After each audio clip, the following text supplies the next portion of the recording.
नमस्कार दोस्तों, स्वागत है आपका स्टडी चैनल लर्निंग जीएस वाला में।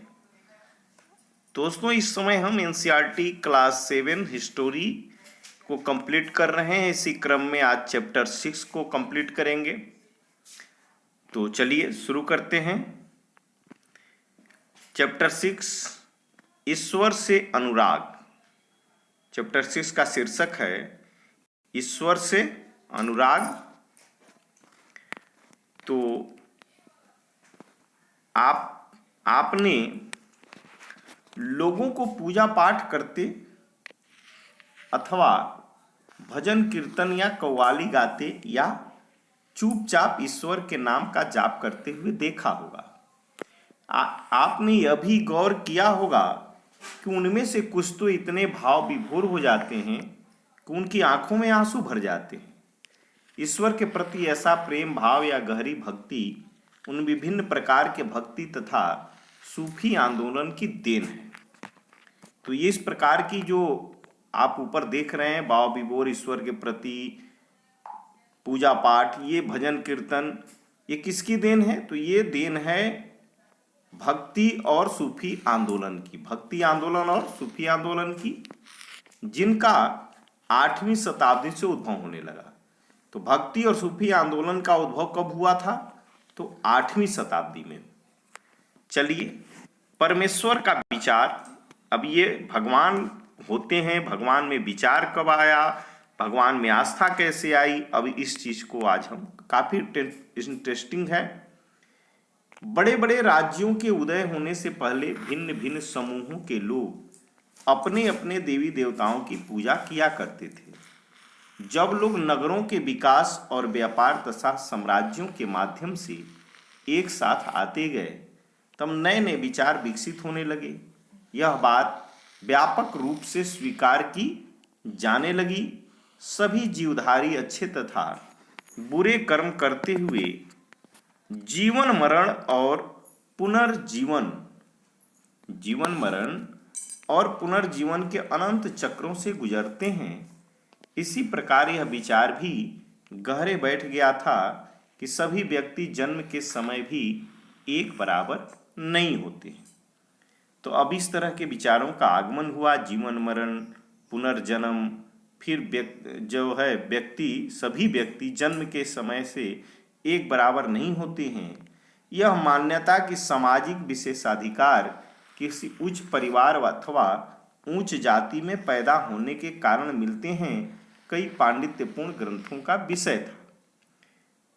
तो ये मान्यता थी कि जो सामाजिक विशेषाधिकार मनुष्य का है वह किस प्रकार से निर्धारित होता है? तो उच्च परिवार तथा ऊंची जाति में पैदा होने के कारण। यह कई पांडित्यपूर्ण ग्रंथों का विषय था, उसमें लिखा हुआ था। चलिए आगे चलते हैं। अनेक लोग ऐसे विचारों के कारण बेचैन थे। तो कुछ ऐसे भी लोग समाज में थे जो इस बात को नहीं समझते थे, नहीं मानते थे, और वे जो है इस कारण से दुखी और बेचैन रहते थे कि ऐसे कैसे हो सकता है। इसलिए वे बुद्ध तथा जैनों के उपदेशों की ओर उन्मुख हुए। तो इस कारण से, इसकी मान्यताओं को नहीं मानने से वो बुद्ध तथा जैन के उपदेश की ओर उन्मुख हुए, उसमें विश्वास किए जिनके अनुसार व्यक्तिगत प्रयासों से सामाजिक अंतरों को दूर किया जा सकता है और पुनर्जन्म के चक्र से छुटकारा पाया जा सकता है। तो बुद्ध और जैन धर्म के उपदेशों में उन्होंने पाया कि इसके मार्ग पर चल करके हम अपने सामाजिक जो अंतर हैं उनको दूर कर सकते हैं और पुनर्जन्म के चक्र से छूट सकते हैं। कुछ अन्य लोग परमेश्वर संबंधी इस विचार से आकर्षित हुए कि यदि मनुष्य भक्ति भाव से परमेश्वर की शरण में जाए तो परमेश्वर व्यक्ति को इस बंधन से मुक्त कर सकता है। कुछ इस तरह के विचार के लोग भी हुए कि जो ईश्वर को मानते थे, वे यदि ईश्वर की भक्ति भाव करेंगे, उनके शरण में जाएंगे, तो परमेश्वर यानी कि ईश्वर या भगवान उस व्यक्ति को जो उनके शरण में जाएगा, भक्ति करेगा, उसे ही बंधन से मुक्त कर देंगे। यह विचार जो है श्रीमद् भागवत गीता में व्यक्त सामान्य सन ईस्वी सन के प्रारंभिक शताब्दियों में लोकप्रिय हो गया था कि यह बात कि हम ईश्वर का भजन करेंगे, ईश्वर शरण में जाएंगे तो वे हमें बंधन से मुक्त कर देंगे। यह बात श्रीमद् भागवत गीता में ईस्वी सन के प्रारंभिक शताब्दी में ही बताया जाने लगा और यह विचार श्रीमद् भागवत से प्रभावित था। ये देखिए, यही श्रीमद् भागवत का बुक का लिया गया है। भगवान कृष्ण जो है घोड़े रथ को चला रहे हैं। ये देखिए, इससे पहले कि यहाँ एक ये देखते हैं, इसमें भक्ति की शुरुआत, भक्ति किस प्रकार से शुरू हुई, किन देवी देवताओं के साथ शुरू हुई, तो इन्हीं दिनों देवी देवताओं की पूजा का चलन भी शुरू हुआ। बाद में हिंदू धर्म की यह प्रमुख पहचान बन गई। इनमें शिव, विष्णु और दुर्गा जैसे देवी देवता शामिल थे। इन देवी देवताओं की पूजा भक्ति परंपरा के माध्यम से की जाती थी। तो इनकी पूजा किस परंपरा से की जाती थी? भक्ति परंपरा से। भक्ति उस समय काफी लोकप्रिय परंपरा बन गई। किसी देवी या देवता के प्रति श्रद्धा को ही भक्ति कहा जाता है। किसी देवी देवता के प्रति श्रद्धा को ही भक्ति कहा जाता है। भक्ति का पथ सबके लिए खुला था, चाहे वह धनी हो या गरीब, उच्च जाति को हो या नीच जाति का, स्त्री हो या पुरुष। भक्ति में कोई बंधन नहीं था। भक्ति मार्ग में भक्ति करने के लिए जो व्यवस्था बनाई गई थी वह सबके लिए थी। तो इस प्रकार से भक्ति मार्ग काफी प्रचलित हुआ और भक्ति मार्ग में आदमी विश्वास किया और भक्ति मार्ग की ओर चलने का अग्रसर हुआ। चलिए आगे चलते हैं। विशद धार्मिक अनुष्ठानों के माध्यम से शिव, विष्णु तथा दुर्गा को परम देवी देवताओं के रूप में पूजा जाने लगा। साथ साथ भिन्न भिन्न क्षेत्रों में पूजे जाने वाले देवों एवं देवियों को शिव, विष्णु या दुर्गा का रूप माना जाने लगा। इसी प्रक्रिया में स्थानीय मिथक तथा किस्से कहानियां पौराणिक कथाओं के अंग बन गए और पुराणों में पूजा की जिस पद्धतियों की अनुशंसा की गई है, कहाँ? पुराणों में पूजा की जिन पद्धतियों की अनुशंसा की गई थी उन्हें स्थानीय पंथों में भी अपनाया जाने लगा। आगे चलकर पुराणों में भी इस बात का उल्लेख किया गया कि भक्त भले ही किसी भी जाति पाति का हो, वह सच्ची भक्ति से ईश्वर की कृपा प्राप्त कर सकता है। तो पुराण यह कहता है कि भक्त जो हो वो किसी भी जाति धर्म का हो सकता है, बशर्ते वह सच्ची भक्ति करे तो वह ईश्वर की कृपा पा सकता है।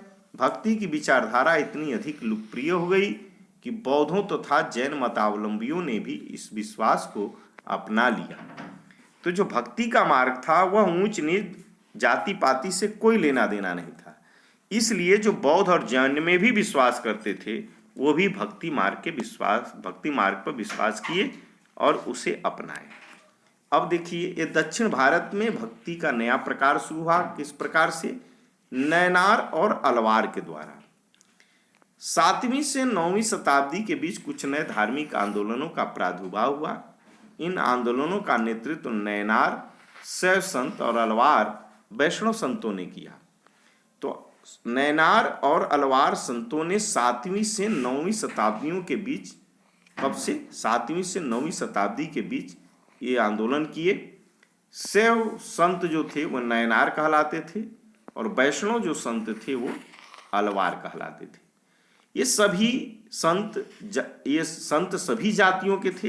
इसमें कोई जाति निश्चित नहीं थी। सभी जाति के नैनार और अलवार दोनों में थे, जिसमें पुलैया और पनार जैसी अस्पृश्य समझी जाने वाली जातियों के लोग भी शामिल थे। तो प्रश्न पूछ दे कि पुलैया और पनार क्या था? तो यह एक भक्ति आंदोलन के समय में अस्पृश्य जातियां थीं। अस्पृश्य माने अछूत जातियां थीं। वे बौद्धों और जैनों के कटु आलोचक थे और शिव तथा विष्णु के प्रति सच्चे प्रेम को मुक्ति का मार्ग बताते थे। तो ये जो पुलैया और पनार कुछ अस्पृश्य जाति थी, वो बौद्ध और जैन के आलोचक थी, नहीं मानती थी, बल्कि शिव तथा विष्णु के प्रति सच्चे प्रेम की मुक्ति का मार्ग बताते थे। उन्होंने संगम साहित्य, तमिल साहित्य का प्राचीनतम उदाहरण और सामान्य सन यानी ईस्वी सन की प्रारंभिक शताब्दियों में रचित, तो संगम साहित्य की रचना कब हुई थी? तो ईस्वी सन की प्रारंभिक शताब्दी में समाहित प्यार और शूरवीरता के आदर्शों को अपनाकर भक्ति के मूल्यों में उनका समावेश किया था। नैनार और अलवार घुमक्कड़ साधु संत थे। किस प्रकार के थे? घुमक्कड़। ये एक जगह नहीं रहते थे। घुमक्कड़ का अर्थ होता है घूम घूम करके अपने धर्म का प्रचार करना। वे जिस किसी स्थान या गांव में जाते थे, वहां के स्थानीय देवी देवताओं की प्रशंसा में सुंदर कविताएं रचकर उन्हें संगीतबद्ध कर दिया करते थे। चलिए आगे चलते हैं। नैनार और अलवार के बारे में देखते हैं कि ये कुल मिलाकर 63 नैनार ऐसे थे। तो नैनारों की संख्या कितनी थी? 63, जो कुम्हार, अस्पृश्य कामगार, किसान, शिकारी, सैनिक, ब्राह्मण और मुखिया जैसे अनेक जातियों में पैदा हुए थे। यानी कि सभी ऊंची नीची जातियों से नैनार संतों का शुरुआत हुआ था। उनमें सर्वाधिक प्रसिद्ध थे अप्पार, सरमंदर, सुंदरार और माणिक व सागर। उनके गीतों के 2 संकलन हैं, तेवरम और तिरुवाचकम।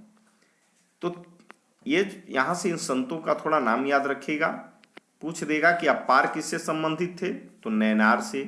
सनमंदर, सुंदरार और माणिक व सागर इन पूछ देता है, तो ये नैनार संबंधित थे। तेवरम और तिरुवाचकम, ये जो है गीतों का जो संकलन है, किससे संबंधित है? तो ये भी नैनार से संबंधित है। अब देखते हैं अलवार। तो अलवार संतों की जो संख्या थी वह 12 थी। नैनार 63 थे और अलवार 12। वे भी भिन्न भिन्न प्रकार की पृष्ठभूमि से आए थे। उनमें से सर्वाधिक प्रसिद्ध थे पेरी अलवार, उनकी पुत्री अंडाल, तोंडर डिप्पोडी अलवार और नम्मा अलवार। उनके गीत दिव्य प्रबंधम में संकलित है। अब इनके गीत किस में है? तो दिव्य प्रबंधम। दिव्य प्रबंधम जो है गीत किसमें संबंधित है? तो अलवार से। 10वीं से 12वीं सदियों के बीच चोल और पांड्यन राजाओं ने उन अनेक धार्मिक स्थलों पर विशाल मंदिर बनवा दिए जहां की संत कवियों ने यात्रा की थी। इस प्रकार भक्ति परंपरा और मंदिर पूजा के बीच गहरे संबंध स्थापित हो गए। यही वह समय था जब उनकी कविताओं का संकलन तैयार किया गया था। इसके अलावा अलवारों तथा नैनार संतों की धार्मिक जीवनियां भी रची गई। आज हम भक्ति परंपरा के इतिहास लेखन में इन जीवनियों का स्रोत के रूप में उपयोग करते हैं। अब भक्त और भगवान के बीच में एक माणिक व सागर की रचना है। ये नैनार संत थे, माणिक व सागर। इनकी रचना है, मेरे हांड मांस के इस घृणित पुतले में तुम आए जैसे यह कोई सोने का मंदिर हो। यानी कि ये कहना चाह रहे हैं कि जो शरीर रूपी मंदिर है वह हाड़ मांस का है और इस घृणित पुतले में तुम परमात्मा आत्मा के रूप में आए। मेरे कृपालु प्रभु, मेरे विशुद्धतम रत्न, तुमने मुझे संतावना देकर बचा लिया। तुमने मेरा दुख, मेरा जन्म मृत्यु का कष्ट और माया मोह हर लिया और मुझे मुक्त कर दिया। हे ब्रह्मानंद, हे प्रकाशमय, मैंने तुम में शरण ली है और मैं तुमसे कभी दूर नहीं हो सकता हूं। इस प्रकार से दर्शन और भक्ति के बारे में जानते हैं कि ये कैसे किस प्रकार से शुरू हुआ दर्शन और भक्ति। तो भारत के सर्वाधिक प्रभावशाली दार्शनिकों में से एक शंकर, जिन्हें कि शंकराचार्य के नाम से जानते हैं, कि जन्म जो है 8वीं शताब्दी में, कब? 8वीं शताब्दी में। किस प्रदेश में? यानी कि केरल राज्य में हुआ था। वे अद्वैतवाद के समर्थक थे। तो शंकराचार्य किसके समर्थक थे? अद्वैतवादी थे, जिसके अनुसार जीवात्मा और परमात्मा दोनों एक ही है, जो परम सत्य है। तो शंकराचार्य ने जीवात्मा और परमात्मा दोनों को एक माना है, अलग अलग नहीं माना है। उन्होंने यह शिक्षा दी कि ब्रह्मा जो एकमात्र या परम सत्य है, वह निर्गुण और निराकार है। शंकराचार्य ने किसका? निर्गुण और निराकार के बारे में, निर्गुणी थे, निर्गुण और निराकार के बारे में बताया। शंकराचार्य ने हमारे चारों ओर के संसार को मिथ्या या माया माना और संसार का परित्याग करने अर्थात संन्यास लेने और ब्रह्म की सही प्रकृति को समझने और मोक्ष प्राप्त करने के लिए ज्ञान के मार्ग को अपनाने का उपदेश दिया। तो शंकराचार्य ने किस मार्ग को अपनाने का कहा? ज्ञान मार्ग को। ज्ञान मार्गी थे। रामानुज 11वीं शताब्दी में तमिलनाडु में पैदा हुए। अब रामानुज की बात करते हैं तो ये कब? 11वीं शताब्दी में। और किस राज्य में? तो तमिलनाडु में। वे विष्णु भक्त अलवार संतों से बहुत प्रभावित थे। अब रामानुज तो अलवार संतों से संबंधित थे। उनके अनुसार मोक्ष प्राप्त करने का उपाय विष्णु के प्रति अनन्य भक्ति भाव रखना है। भगवान विष्णु की कृपा दृष्टि से भक्त उनके साथ एकाकार होने का परमानंद प्राप्त कर सकते हैं। रामानुज ने विशिष्ट द्वैत, शंकराचार्य अद्वैतवादी थे और रामानुज ने विशिष्टता द्वैत के सिद्धांत का प्रतिपादन किया था। यह ध्यान रखिएगा, विशिष्टता द्वैत, जिसके अनुसार आत्मा परमात्मा से जुड़ने के बाद भी अपनी अलग सत्ता बनाए रखती है, यानी कि आत्मा और परमात्मा एक नहीं है बल्कि अलग अलग इन्हें मानते हैं और परमात्मा का एक छोटा अंश आत्मा को मानते हैं। और आत्मा जब जो है शरीर से निकलकर परमात्मा के पास जाती है तो अभी अपना वह अलग जो है सत्ता बनाए रखती है। रामानुज के सिद्धांत ने भक्ति की नई धारा को प्रेरित किया जो परवर्ती काल में उत्तरी भारत में विकसित हुई। अब देखते हैं बसवन्ना का वीरशैववाद। ये बसवन्ना जो है वीरशैव आंदोलन के प्रवर्तक रहे हैं बसवन्ना। तो हमने पहले पढ़ा कि तमिल भक्ति आंदोलन और मंदिर पूजा के बीच क्या संबंध थे। इसके परिणाम स्वरूप जो प्रतिक्रिया हुई वह बसवन्ना और अलम्मा प्रभु और अक्क महादेवी जैसे उनके साथियों द्वारा प्रारंभ किया गया। तो बसवन्ना, अलम्मा प्रभु और अक्क महादेवी, ये तीनों लोगों ने वीरशैववाद आंदोलन की शुरुआत की। ये वीरशैव आंदोलन में स्पष्टता दिखलाई देती है कि यह आंदोलन 12वीं शताब्दी के मध्य में कर्नाटक में प्रारंभ हुआ। कब ये? तो 12वीं शताब्दी के मध्य में किस राज्य में वीरशैव आंदोलन शुरू हुआ? तो कर्नाटक में। अब देखते हैं कि वीरशैव आंदोलन का क्या विचारधारा था। तो वीरशैवों ने सभी व्यक्तियों की समानता के पक्ष में और जाति तथा नारी के प्रति व्यवहार के बारे में ब्राह्मणवादी विचारधारा के विरुद्ध, यानी कि वीरशैव आंदोलन था वह ब्राह्मणवादी विचारधारा के विरुद्ध था। इसमें जाति पाति ऊंच नीच का कोई भेदभाव नहीं था और नारी भी समाज में आगे आकर के अपने सभी कार्यों को कर सकती है, इस व्यवहार के प्रति वह अग्रणी था। अपने प्रबल तर्क इस पे प्रस्तुत किए और इसके अलावा वे सभी प्रकार के कर्म कांड और मूर्ति पूजा के विरोधी थे। तो वीरशैववादी कर्मकांड और मूर्ति पूजा के विरोधी थे। अब वीरशैवों के वचन क्या थे ये देखते हैं। नीचे कुछ वचन या कथन दिए गए हैं जो बसवन्ना के बताए जाते हैं। धनवान लोग शिव के लिए मंदिर बनाते हैं, मैं एक गरीब आदमी क्या करूंगा? मेरी टांगे जो हैं वो खंभे हैं। तो बसवन्ना ने पैर यानी कि टांग को खंभा माना है। शरीर तीर्थ मंदिर है, तो तीर्थ मंदिर जो है वो शरीर को माना है। सिर उसकी छतरी है, छतरी सिर को माना है और ये सब सोने की बनी हुई है। जरा सुनो नदी संगम के प्रभु, खड़ी हुई चीजें कभी गिर जाएंगी लेकिन चलने वाली सदा चलती रहेंगी। तो ये बसवन्ना का कथन है। अब जो है देखते हैं दक्कन में भक्ति आंदोलन। 13वीं से 17वीं शताब्दी तक महाराष्ट्र में अनेकानेक संत कवि हुए जिनके सरल मराठी भाषा में लिखे गए गीत आज भी जनमन को प्रेरित करते हैं। उन संतों में सबसे महत्वपूर्ण ज्ञानेश्वर, नामदेव, एकनाथ और तुकाराम तथा सखुबाई जैसी स्त्रियां तथा चोखा मेला का परिवार जो अस्पृश्य समझे जाने वाली महार जाति का था। तो चोखा मेला जो था वह नीच जाति, अछूत जाति से संबंधित था और वह था किस जाति से? ध्यान रखिएगा, महार जाति से। इन्होंने सभी भक्ति आंदोलन पर बल दिया। भक्ति की यह क्षेत्रीय परंपरा पंढरपुर में विट्ठल विष्णु का एक रूप पर और जनमन के हृदय में विराजमान व्यक्तिगत देव ईश्वर संबंधित विचारों पर केंद्रित था।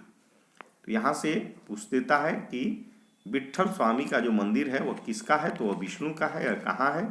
तो महाराष्ट्र के पंढरपुर में है। महाराष्ट्र के पंढरपुर में इन संत कवियों ने सभी प्रकार के कर्मकांडों, पवित्रता के ढोंगों और जन पर आधारित सामाजिक अंतरों का विरोध किया।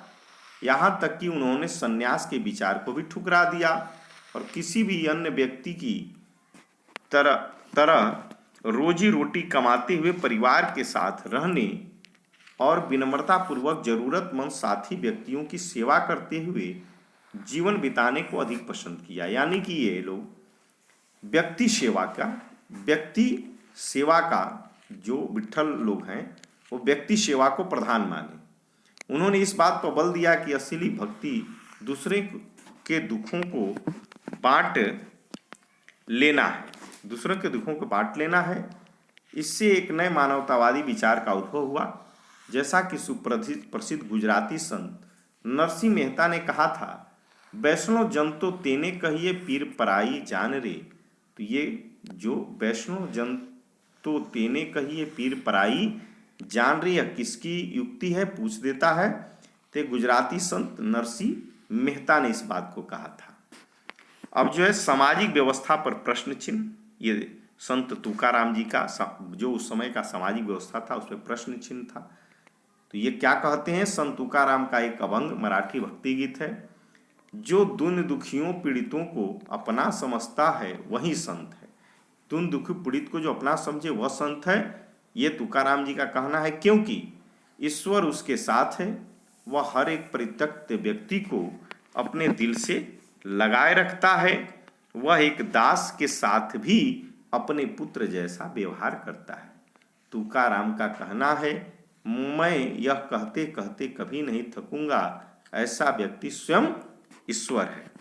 यहाँ चोखा मेला के पुत्र द्वारा रचित एक अभंग दिखाया जा रहा है। यहाँ चोखा मेला के पुत्र जो है उसके द्वारा रचित किया गया है। तुमने हमें नीची जाति का बनाया, मेरे महाप्रभु तुम स्वयं यह स्थिति स्वीकार करके तो देखो। हमें जीवन भर जूठन खानी पड़ती है, इसके लिए मेरे प्रभु तुम्हें शर्म आनी चाहिए। तुम तो हमारे घर में खा चुके हो, तुम इससे कैसे इनकार कर सकते हो? चोखा का बेटा कर्मा मेला पूछता है। ये चोखा का बेटा का नाम है कर्मा मेला। वह गीत के माध्यम से पूछता है, तुमने मुझे जिंदगी क्यों दी? अब जो है नामपंथी सिद्ध और योगी। तो दोस्तों वीडियो काफ़ी लंबा हो जाएगा, इसलिए कल एक नया पार्ट लेकर के इसके आगे के वीडियो को कंप्लीट कर लिया जाएगा। दोस्तों यदि वीडियो पसंद आया हो तो इसे लाइक करें, कमेंट करें और चैनल को सब्सक्राइब कर बेल आइकन को दबा दें, क्योंकि यह वीडियो सीटेट जुलाई 2024 एवं अन्य जीके जीएस से संबंधित सभी आपके एग्जाम के लिए काफ़ी महत्वपूर्ण है। और आप इसको यदि अच्छे से तैयारी कर लेते हैं तो ये समझिए कि आप सीटेट के जो 6 to 8 एसएसटी का पेपर है वह कंप्लीट 40 प्रश्न बन जाएंगे और आपका सीटेट निकलना आसान हो जाएगा। तो वीडियो के लिए आपको धन्यवाद है। यदि आप सब्सक्राइब हैं, यदि नहीं हैं तो आप सब्सक्राइब करके बेल आइकन को दबा दें। Thanks for watching my video.